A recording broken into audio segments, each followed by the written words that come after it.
Hi all, welcome to Jay's Talk. Today I'm gonna discuss 8 important tricks. Provided you apply these 8 tricks as you study, you would never forget.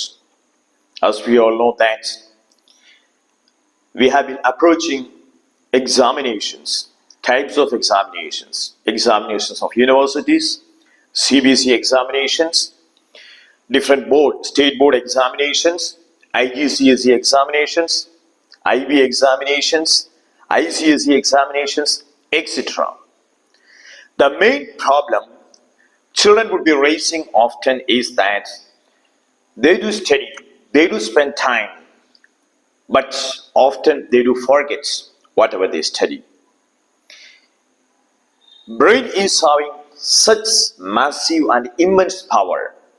Once you learn something, once you heard something, you would never forget. As I told in my previous video, that the problem is that not forgetfulness, but once we learn something, we are not able to retrieve, we are not able to take it back from our brain. Once you apply the 8 techniques that I am going to discuss right away with you, you would never forget whatever you learn. It is very easy and simple. The first thing is, whatever you learn, whatever you study, connect it with emotions.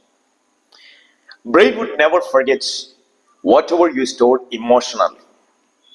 For example, when you are studying in grade 1, somebody slapped you, or your teacher beat you so hard. To the end of your life, you would never forget it. Because your brain has stored it emotionally. Likewise, whatever you learn, if you are able to connect it with emotion, you would never forget. A simple example, you learn something related to chemistry or something related to science. And when you mix hydrochloric acid with base, what will happen? An experiment. How can you connect it with emotion? Let's see a small example. Imagine that you are in the lab. You dropped hydrochloric acid. Its pH value is very low, so that it is called acid. Suddenly, in another beaker, you take base or alkaline and you drop it. Suddenly, the wound is cured. Or else, in a beaker, you take acid, hydrochloric acid, onto which you add alkaline or base. Then it will be neutral. The pH value would be 7. It will be pure water, and you drink it. Imagine like this: pure water you drink, experience very tasty, very pure, colorless water you drink in the lab. So it is something, that experiment is something connected with the emotion. If you study likewise, whatever you learn, you would never forget. The second thing is, apply the rule of 3. Whatever you learn, divide into 3 parts. For example, when you learn physics, divide it into 3 parts: concepts or ideas, arithmetics, maths part of the physics, then the language. Or else, whatever the problem that you study, either in maths or physics or chemistry or any subjects, divide the difficult problem or difficult concept into 3 or 4 parts and learn part-wise and connect it. If you learn like this, it is a universally applicable law that is called the rule of 3. If you apply the rule of 3 in your studies, whatever you learn, you would never forget. And the third tip is, write down right away. It is a technique. If you write it down, the possibility of forgetting is very low. We all know that we do learn through 5 sensory organs, like ears, nose, tongue, skin, eyes, etc. These are the 5 sensory organs. The more you engage organs in the process of learning, you tend to not forget whatever you learn. For example, when you read a book, only your eyes are engaged. Only concept would reach out to your brain. Whereas if you engage more sensory organs in the process of learning, you would never forget whatever you learn. For example, when you read and you get information, that information in bulletin points, you take a pen and paper and write it on the paper.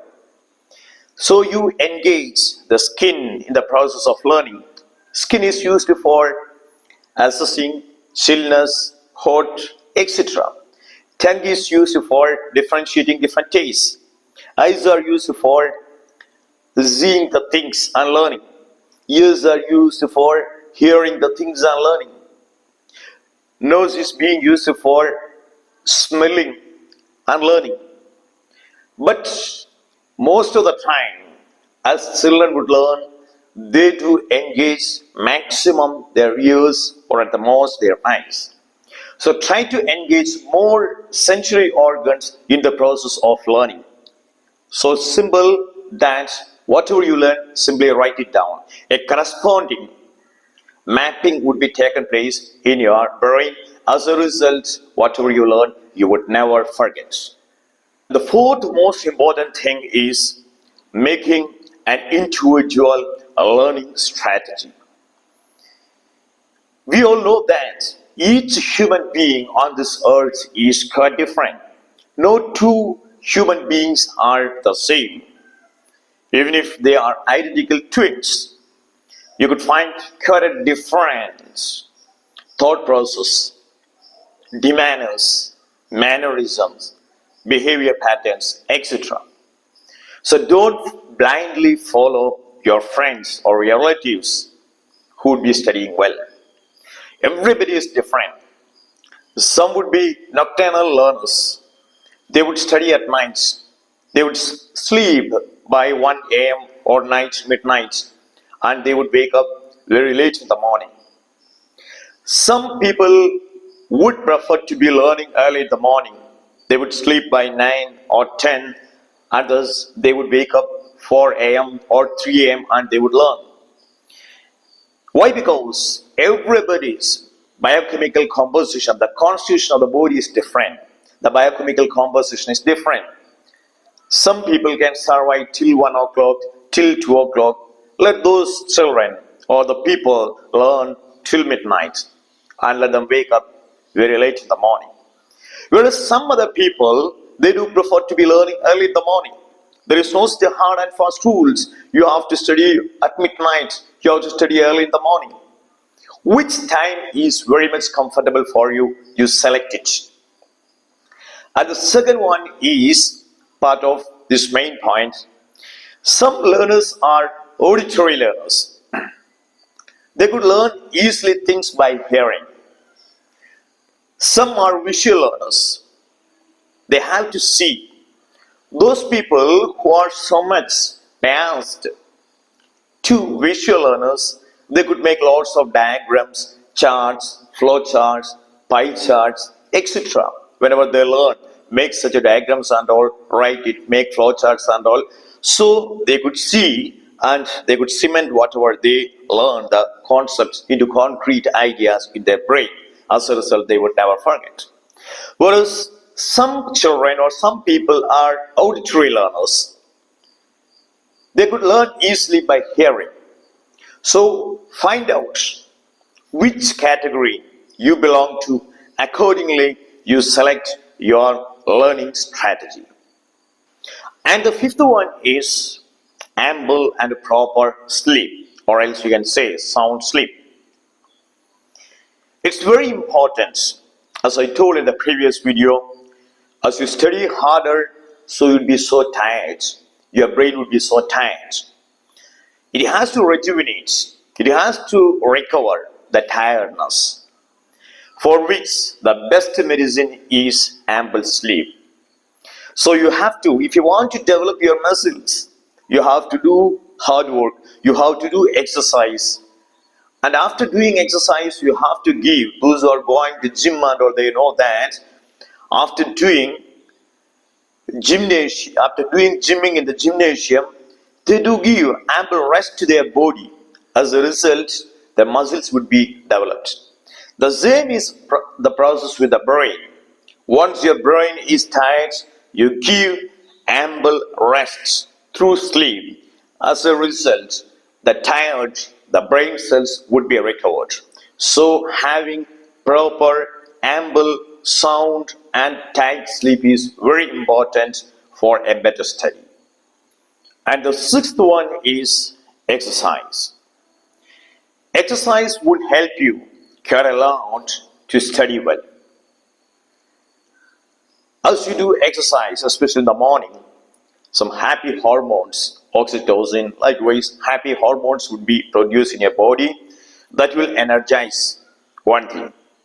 And the second thing is that as you move your body, as you do exercise, more blood circulation would be occurring all across your body, especially to your brain. As a result, your brain could recover very fast. It could conceive, it could assimilate, it could understand even the most difficult concepts.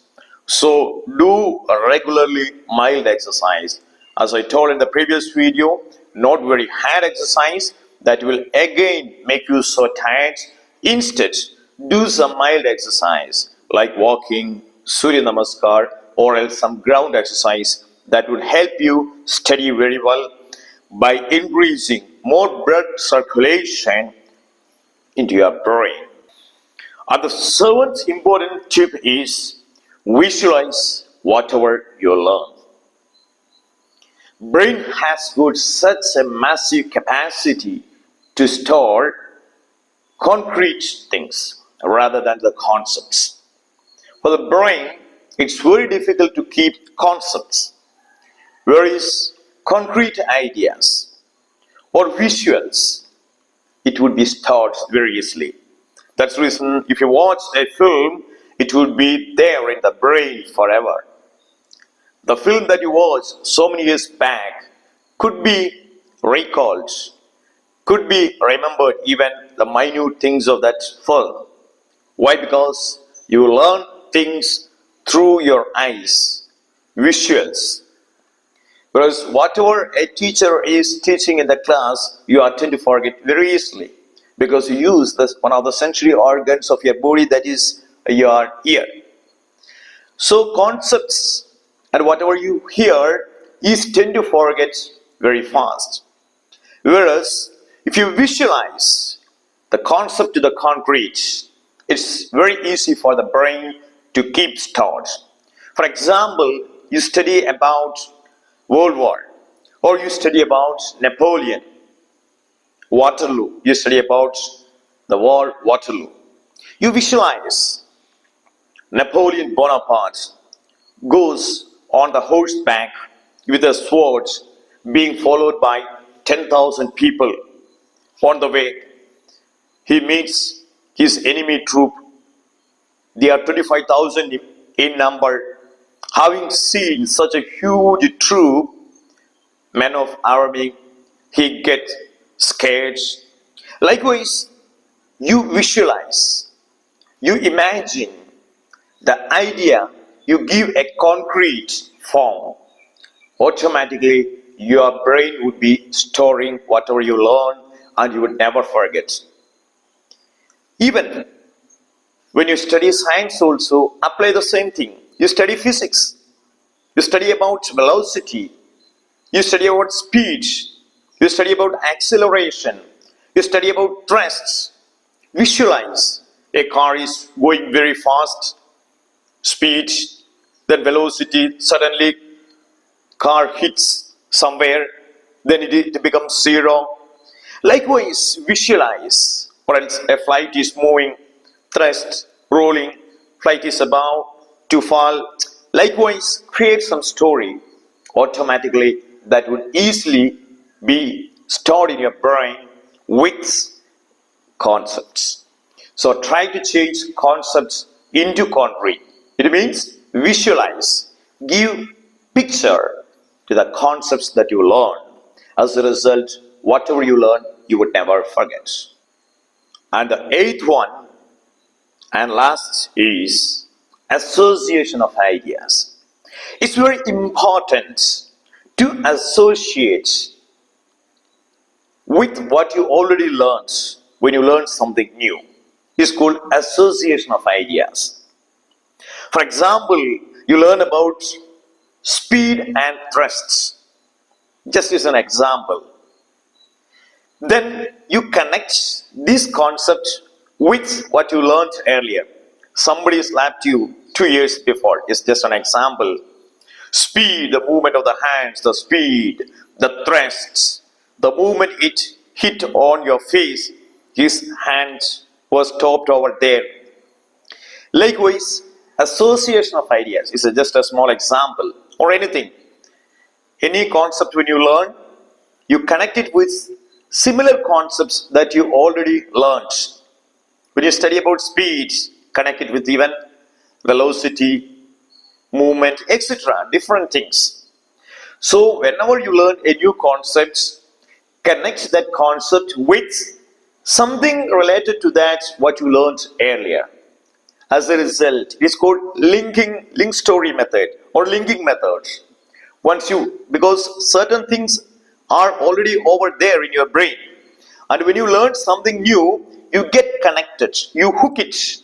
As a result, new connect will never be moved out of it. It's never be slept away, because already learned concept is over there with a hook. And when you learn a new concept, it will get hooked with that. As a result, this new concept will never go away. You will never forget. So it's very important to use this technique, that is association of ideas. Thank you very much for your patience listening to me. Have a good day to all of you.